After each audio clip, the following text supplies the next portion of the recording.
Sometimes it's hard to practice street skating because you can't find that perfect bank to ledge, or you can't find a ledge that's even short enough for you to feel comfortable jumping up to in the first place. If you're like me and you're slowly beginning to ease your way into street skating, then I think I found the perfect skate park for you to practice at.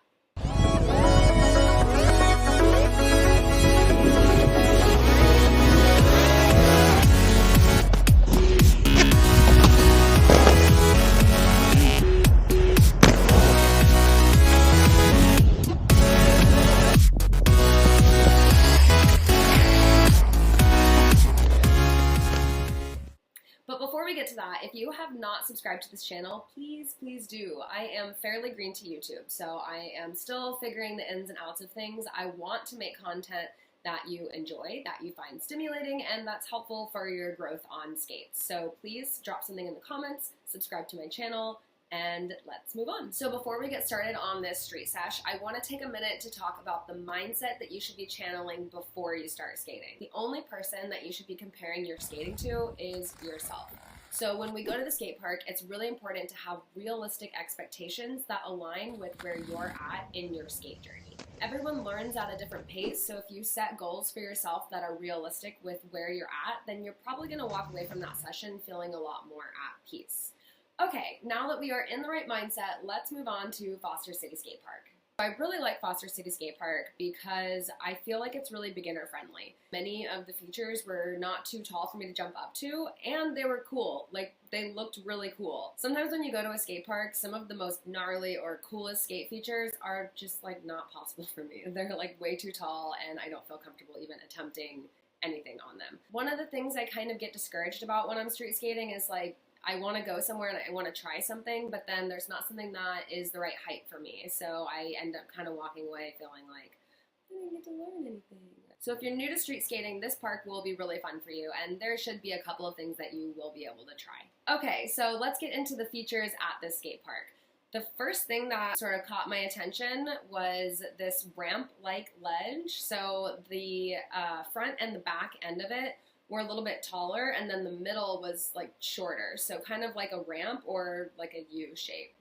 It's a W. So this is where I chose to warm up. I practiced jumping up to it, jumping off of it, doing 180s off of it, and then eventually I started to do some 50-50s. Usually when I'm warming up, I find something that's short enough for me to jump up to, or I find like a flat spot for me to practice 360s on. After I was warmed up, I moved on to the ledge. Like, I love this ledge. This ledge was a little bit different than the other ledge I was skating. It was a little bit taller, and it also had this like bank that you could use to get up to it. Another thing that the skate park had that I really liked was this like wall feature. I would hit the ledge and then I could hit the wall feature after, and it was really cool. I will definitely be back to Foster City Skate Park just so that I can practice stuff here because I got a new trick there, and that's always super exciting when you go to the skate park and you finally learn a new trick. I finally got my first acid ledge grind, and it's really interesting. This is what my friend told me. When you're doing an acid, it's like you have a fake leg. She said your front leg is your fake leg, and essentially you're putting all your weight on your back left foot that's in the 50-50, and then your front foot is tweaked out to the right and you're barely putting any pressure on it. Sometimes it takes going to just different skate parks to find the right place to practice different tricks. So I may practice a 50-50 at one skate park and not get a 50-50 at another skate park because something's different. So really finding somewhere that has a variety of ledge sizes where you feel comfortable jumping up without bailing. That way you get used to what it feels like to actually land the trick or lock in the trick, and you get better and better at that before you move up to a bigger feature. The same principle can be applied not just to street skating, but also if you think about it in a bowl or like just dropping into a ramp. You want to start at a small drop-in and you want to move up to a bigger drop-in. You definitely wouldn't go to like a 12-foot pool and just drop in for your first time. So I was feeling pretty good with the acid, and I decided I wanted to move on to the stairs. So there were 2 stair sets at the skate park. There was a 2-stair and a 3-stair. Naturally, I went straight to the 3-stair. Just kidding. No. What did I say? We build our way up to things that are bigger. So I did not hit any of the rail features at Foster City Skate Park, and that is because I'm terrified of rails. A lot of street skaters will tell you that rails are scary. They just are. I don't know what it is. Probably because when you're on a rail, there's not like a surface for you to balance on. It's just the rail, and you could fall off on either side. In this case, the rail was a down rail and it was going down the stairs, and I'm not there yet. That's one of those things that I was telling you about mindset. Like, I went into that session knowing that I might not hit the rail. It's definitely been a challenge for me to work rails into my street skating routine. I used to, when I got into street skating, be like, I'm gonna hit a rail today. And then I would get there to the skate park and just look at the rail and be like, that's gonna be a heck no for me, but looks cool. And then you leave your skate park session and you're feeling disappointed because you told yourself that you were going to hit that rail that day, and then you leave and you didn't do it. So you're sort of setting yourself up for failure. I go to the skate park now and I go, maybe I'll be able to hit that rail, maybe not. But I give myself a realistic expectation here. What I really liked about this ledge that was like adjacent to the stair set was that it wasn't very tall. However, the end of it was a pretty big drop off. That's kind of an example of what I meant by it had features that were beginner friendly, but that were still kind of cool. But I really wanted to 50-50 grind and then eventually 180 out. It took me a couple of tries. Like, I think I spent about 15 to 20 minutes there, and I finally locked in after that. It might take you longer, it might take you less. You might lock on immediately. Like I said, I'm still not quite comfortable, and the idea of a stair set being there made me a little bit nervous, but I was able to lock on, and it felt pretty good. Then I wanted to try doing the 180 out of it, and that one's a bit challenging for me. I'm right foot dominant, so my right foot leads, and I don't know why, but I still turn to the left. Usually, and there's no right way to skate,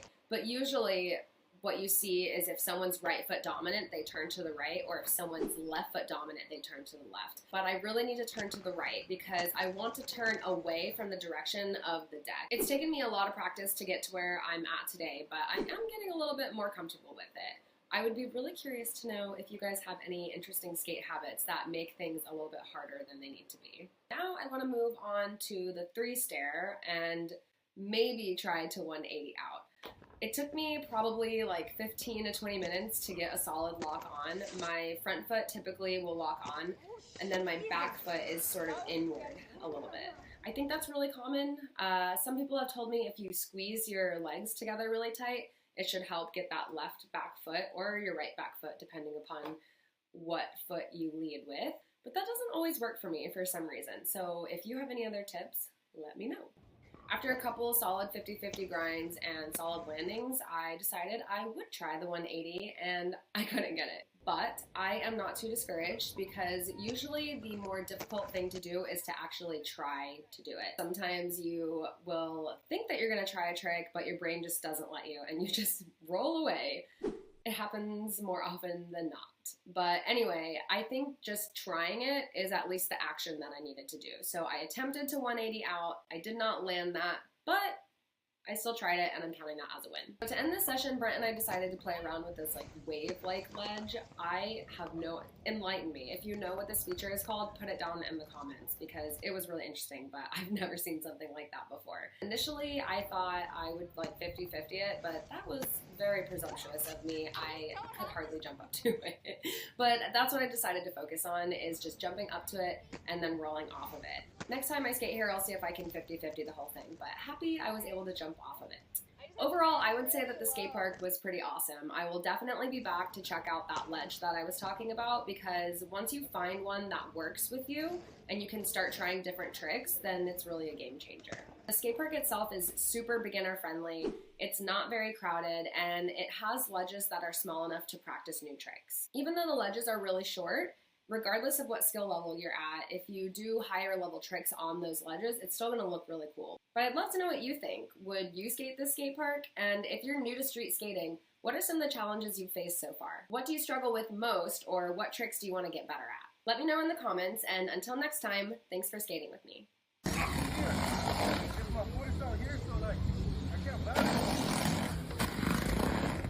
Yeah.